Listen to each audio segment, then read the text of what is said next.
زادگاهم سده تو را می ستایم و از یادآوری کاهگلی های تو، یادآوری دیوارهای قطور و چینه هایت حالی می یابند. بمان و باز هم بمان و نسل‌های بعدی را تجربه کن تا آفتاب دوباره بر تو بتابد و نام پرآوازت آوازه بهتری بیابد.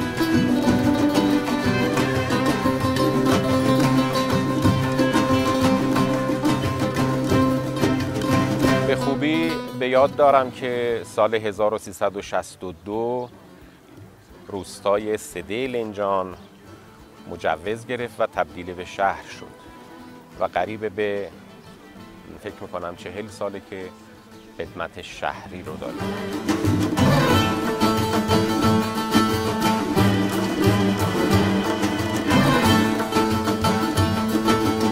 شهر سده لنجان واقع در جنوب غربی استان اصفهان و با فاصله 35 کیلومتری از استان اصفهان و با جمعیتی بالغ بر 25,000 نفر دارای مردمانی سخت‌کوش، مهربان، ادیب، شریف، ورزشکار و مهمان نواز هستند.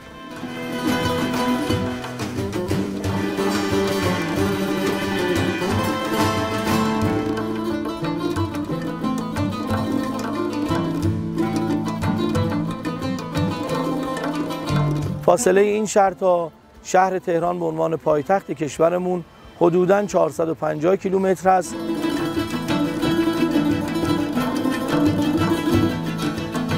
در خصوص وجه تسمیه اینجا تاریخچه‌های متعددی نوشته شده.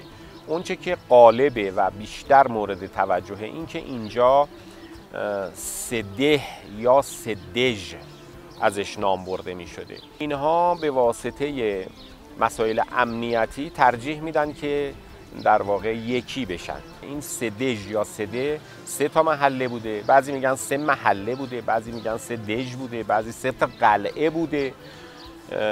اینا به این صورت یکی شده و شده سده لنجان. خب لنجان هم که منطقه عمومی ما هست، ما شهری به نام لنجان نداریم، شهرستان لنجان داریم که تنها جایی که نام لنجان رو دنبال خودش یدک میکشه همین شهر سده لنجان هستش.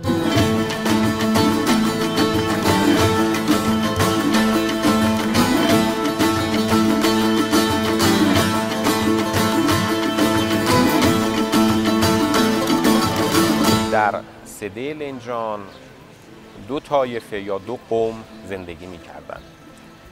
اونایی که کشاورز بودن میشه گفت ساکنان بومی بودن و اونایی که عشایر بودن منطقه ییلاقی قشلاقی داشتن. منطقه شون هم بیشتر استان فارس و استان چهارمحال و بختیاری بود که مهمترینشون رو میتونیم قوم بختیاری یا قوم لر نام ببریم که امروز در این شهر بسیار مشاهده میشن و اینجا زندگی میکنن، داد و ستد دارن و میشه گفت که اونام الان شهروندان خوب همین شهر هستن.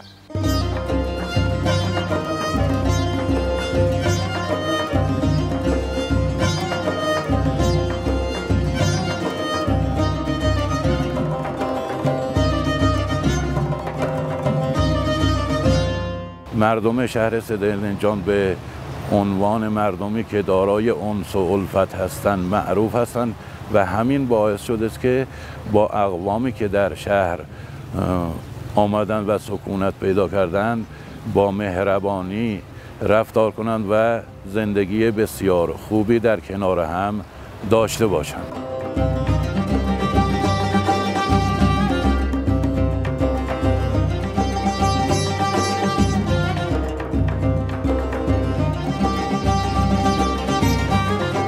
شهر سده یک شهر ولایتمدار، شهر ایمان، شهر ایثار، شهر شهادت، شهری که در عرصه‌های مختلف فرهنگی، علمی، سیاسی، ورزشی و عرصه‌هایی که میتونیم حرف برای گفتن داشته باشیم حرف داشته و به عنوان اسوه و الگو در عرصه‌های مختلف مطرح بوده.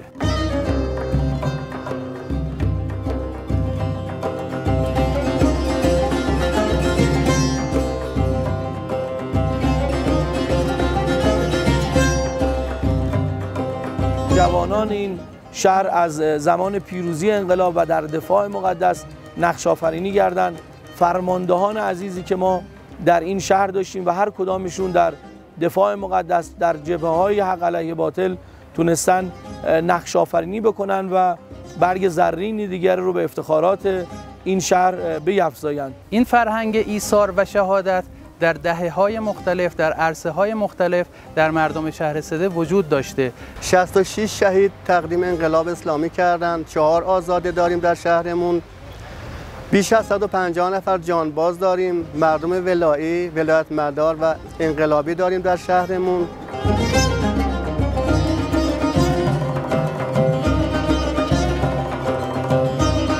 مردم این شهر مردم بسیار بسیار متدین، مردم با فرهنگ و مردم با دانشی هستند. این شهر معروف به شهر الفت و مهربانی است و خدا رو شکر ما در جای جای شهر این رو در رفتار و در همه زمینه‌های زندگی مردم به خوبی شاهدش هستیم.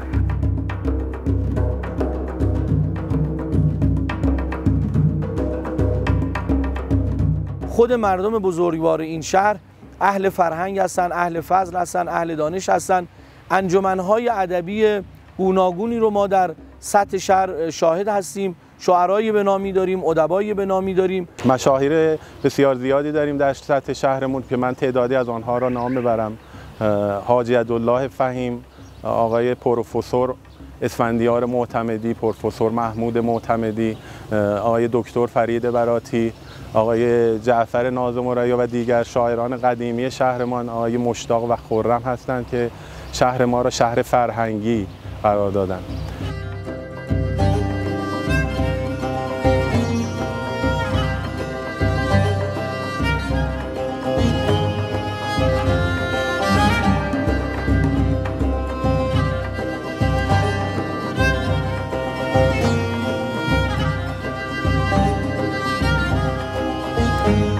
شهر ما شهر پهلوان ها و قهرمان ها.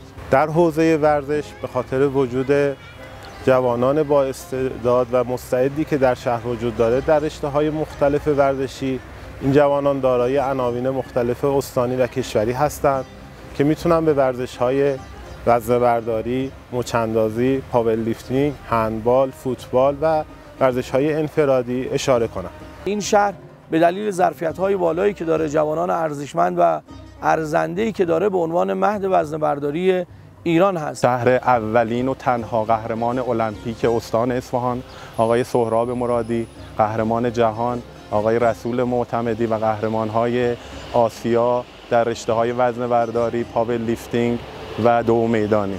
به دلیل این ظرفیت و پتانسیل بالایی که ما در شهر داریم، به دنبال این هستیم که انشالله این شهر به عنوان پایتخت وزنه‌برداری ایران معرفی بشه و ما بتونیم بیش از گذشته شرایطی رو فراهم بکنیم که کسانی که علاقمند هستن، استعدادهایی که واقعا نیاز به توجه دارن، بتونن در حوزه ورزش وزنه‌برداری، در حوزه ورزش‌های قدرتی انشالله برای شهر ما و برای استان و کشورمون افتخار آفرینی کنیم.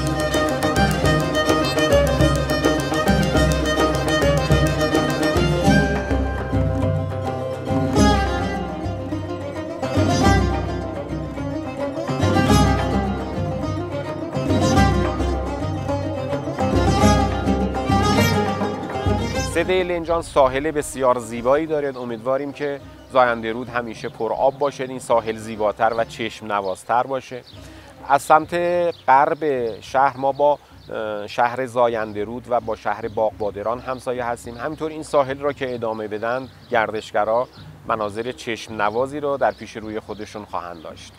این شهر در حاشیه زاینده رود واقع شده، در حدود 9 کیلومتر از زاینده رود در شهر سده لنجان واقع شده و از این حیث شهر سده لنجان یک شهر توریستی و گردش پذیر هست. با توجه به توپوگرافی خاصی که شهر سده لنجان و مشرفیتی که بر رودخانه زاینده رود و دشت لنجان داره، مناظر بسیار زیبایی را ایجاد کرده که فرصت بسیار مناسبی است برای گردشگری و صنعت توریسم.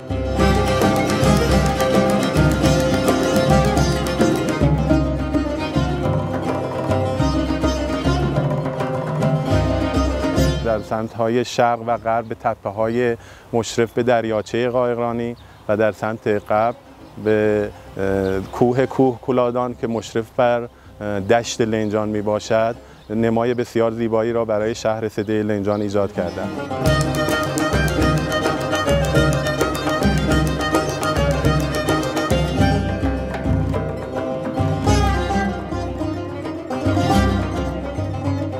شهر ما در هر ماه و در هر فصلی زیبایی‌های خاص خودش رو داره، اما اگر بخوام خدمتتون عرض بکنم شاید از اسفند ماه تا پایان خرداد ماه به دلیل اینکه شرایط اقلیمی ما شرایط خاصی هست میتونه مناسب سفر برای هموطنان عزیز باشه.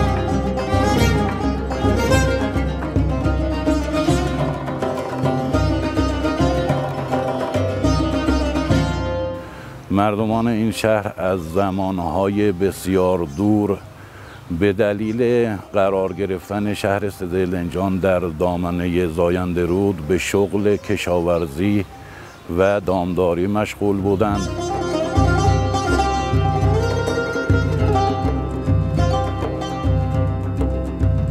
حدود 40 سال ما اینجا کشاورزی میکنیم، آب از رودخونه میگیریم. از محصولات کشاورزی شهر سده لنجان که به عنوان یکی از پیشه‌های این شهر می باشد میتونیم از برنج، از گندم، جو، سیر، هویج، سیب زمینی که کشت میشه در طول سال در این زمین‌های کشاورزی نام ببریم.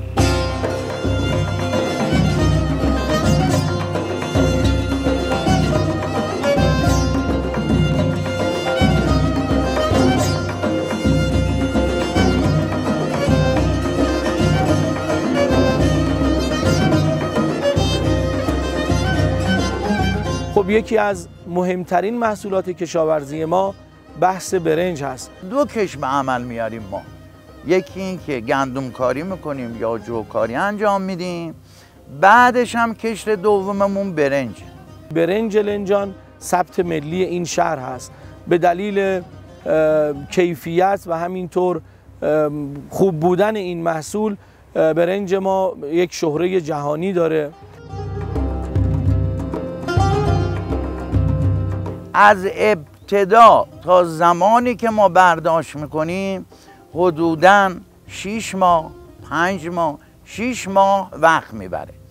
از اول مه تا آخر مه به امید خدا باید ما برداشتمون رو بکنیم، چون شبنم میزنه. اون موقع دیگه شبنم نمیزنه، برنج هرچی بوده دیگه به عمل اومده.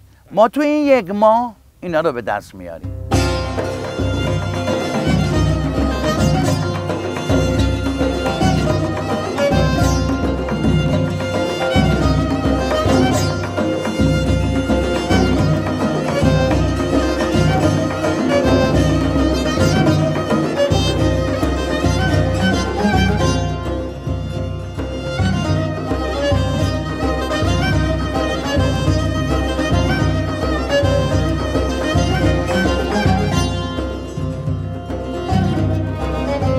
شهر ما به نام برنج در سطح کشور معروف است و موزه برنج شهر ما جزو اولین موزه های برنج کشور می باشد که در کنار شهرداری سده لنجان الان استقرار داره و مردم می توانند از این موزه بازدید به عمل بیارند.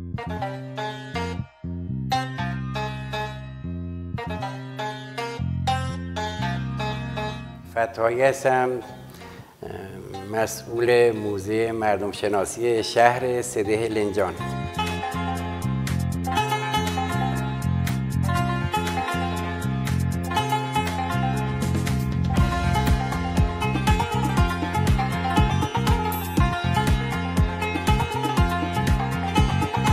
این موزه قبلا حمام روستای سده لنجان بوده.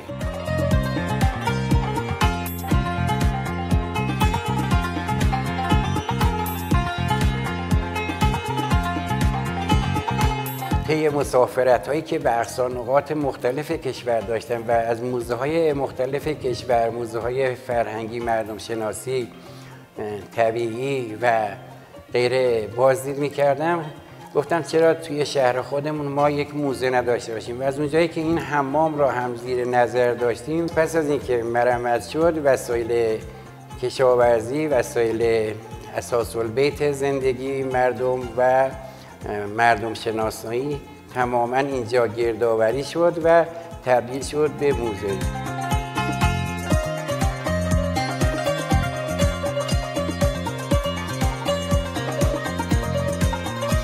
موزه دارای چند بخش هست که یک بخش اون بخش سنگی هست و تأثیرات سنگ در زندگی مردم سدهلنجان. بخش دیگری که در همین جایی که الان قرار داریم موزه برنج هست که اولین موزه اختصاصی برنج در کشور میتونیم نام بهش بدیم و جایی دیده نشده.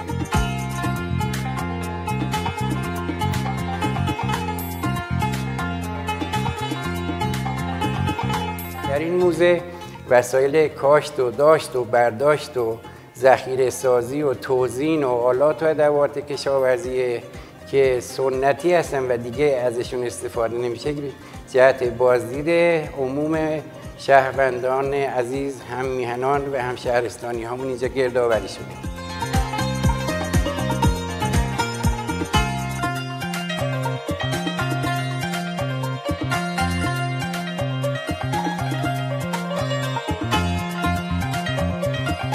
بخش دیگری از اون گالری هست که آثار هنرمندان نقاش، مجسمه ساز، خوشنویس و هنرهای تجسمی در اونجا به نمایش گذاشته میشه.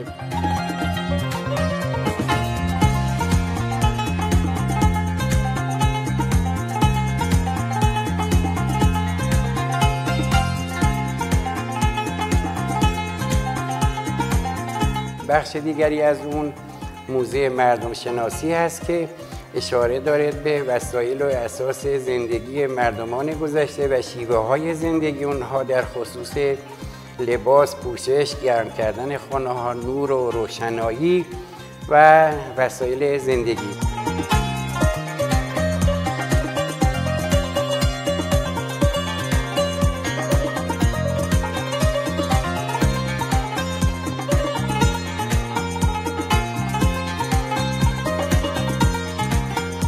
و بخش آخر اون اختصاص داره به سدهلنجان، به روایت عکس و سند.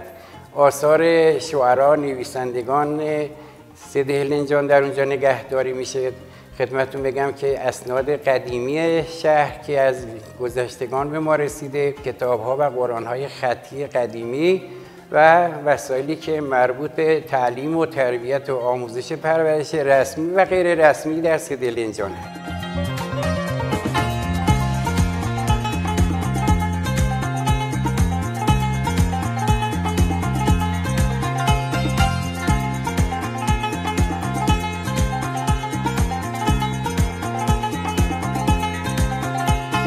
سدهلنجان پتانسیل گردشگری بسیار بالایی از نظر طبیعی، فرهنگی و تاریخی دارد. سری هم به شهر ما بزنند و از این زیبایی ها و دیدنی ها بازدید بکنند.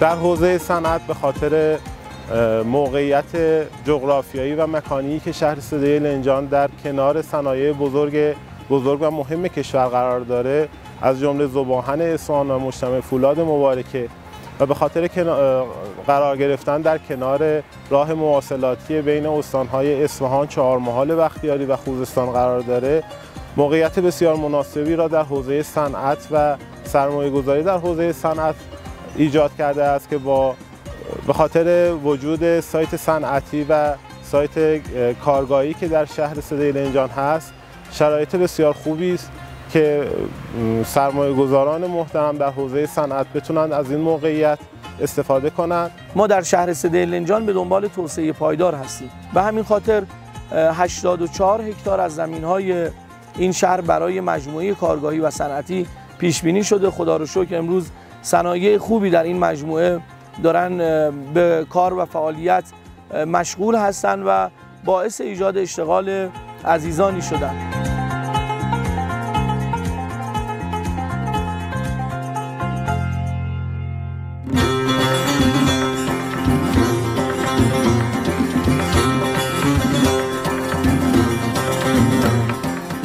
خدا محمد غلامی هستم. 36 سالمه. حدود 20 ساله که تو کار تولید پودک و نبات هستم.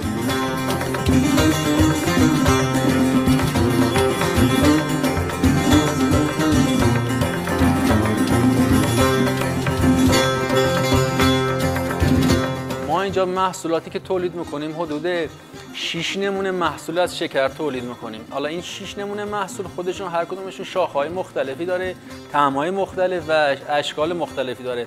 جمعاً از شکر من حدوداً 40-50 نمونه محصول تولید میکنم. انواع نبات، نبات شاخه‌ای، نبات چوبی، نبات یزدی، نبات تخت، نبات نگینی تولید داریم. پولک‌های شیشه‌ای که خودش 10-15 تا طعم داره و دو نمونه شکل مختلف داره تولید داریم.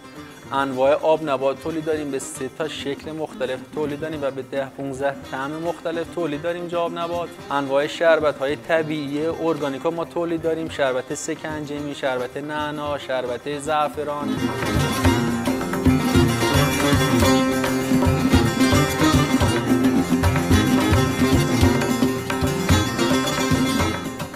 روش پخت پولکی اگر بخوام به صورت مختصر برای شما توضیح بدم، ما شکر را داخل پاتیلچه‌های کوچیک با آب مخلوط میکنیم، با حرارت مستقیم آتیش میجوشونیم، شهد تولید شده را به اون غلظتی که میخوایم میرسونیم، ناخالصی‌هاش هم میگیریم.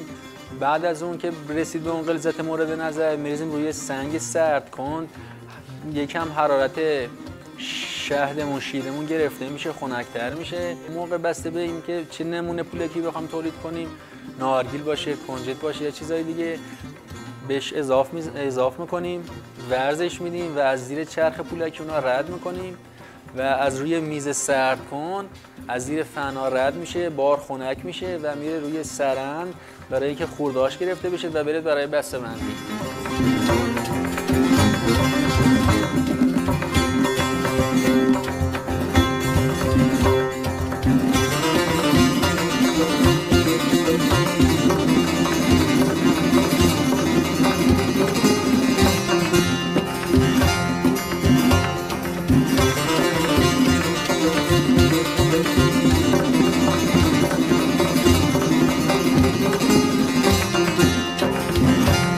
روش پخت نبات سنتی ما به این شکله که ما شکر را داخل میکسر، داخل پاتیل استیلمون با همزن با آب مخلوط میکنیم. اون موقع با حرارت مستقیم آتیش، شعله مستقیم به جوش میرسونیم. وقتی که جوش اومد خاموش میکنیم، تمام ناخالصی‌های شیرمون رو میگیریم. بعد از این کار شیر را شروع به جوشیدن میکنه تا شهدمون به اون دمای مورد نظر، به اون غلظت مورد نظر که رسید. بعد از اون زعفرون سرگلمون رو بهش اضافه میکنیم و بسته به اینکه چه نمونه نباتی میخوایم پخت بزنیم، شاخه باشه، چوبی باشه، نگینی باشه، داخل پاتیلای مخصوص ریخته میشه و حدوداً بسته بازم به اون نبات حدود از 24 ساعت تا 3 روز 4 روز داخل گرمخونه باید بمونه که نگین بشه اون نبات و تبدیل به نبات بشه. بعد از اون شیره اون نبات رو میکشیم و بعد از خشک شدن نبات میریم به بحث بسته‌بندی و شکستن نبات.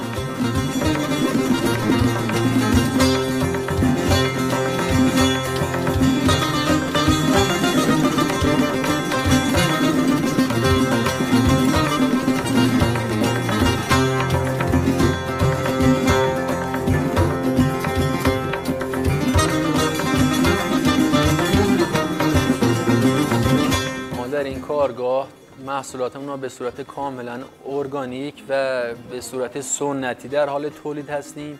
سعی کردیم از مواد اولیه درجه 1 و ارگانیک استفاده کنیم که بتونیم ذائقه مشتری جوابگو باشه و بپسندن.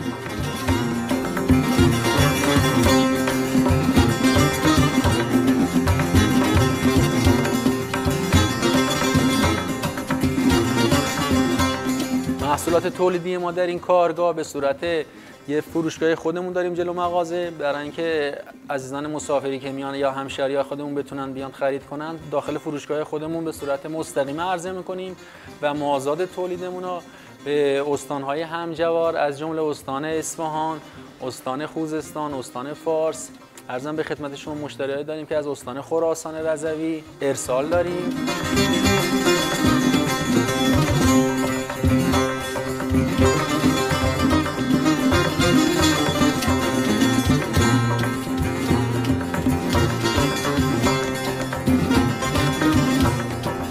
به تولید خیلی علاقه من بودم، دوست داشتم گسترش بدم، اشتغال زایی کنم تو شهر خودم. خلاصه این شد که اینجا را ما تأسیس کردیم و شروع به ساخت کارگاه کردیم و در حال حاضر حدود غیر از خودم 4 نفر نیرو دارم و در حال تولید انواع محصولات سوغات پولک و نبات هستیم.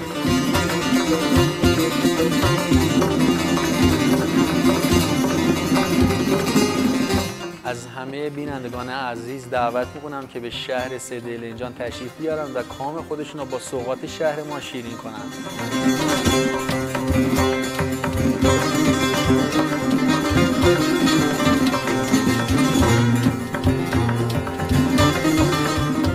با توجه به اینکه این شهر از لحاظ توپوگرافی دارای مناظر زیبایی هست، چشم‌اندازها و جلوه‌گاه‌های زیبایی هست، من همینجا دعوت میکنم از همه هموطنان عزیز که این شهر رو به عنوان یکی از مقاصد سفر خودشون انتخاب بکنن. قطعاً ما در شهر و همینطور شهروندان عزیزمون میتونیم خاطرات خوبی رو برای اونها رقم بزنیم و امیدواریم که این انتخاب این شهر برای سفر برای همه مردم همیشه مد نظر باشه. از اونجایی که مردم ولایت مدار شهر سده مردمی مهمان پذیر، مهمان نواز و خونگرمی هستند، دعوت میکنیم از همه عزیزان، همه هموطنان عزیز، همه بینندگان به این شهر تشریف بیارن. ما میزبان خوبی انشاءالله خواهیم بود برای شما و انشاءالله که از حضور شما در شهر سده به گرمی استقبال خواهیم کرد.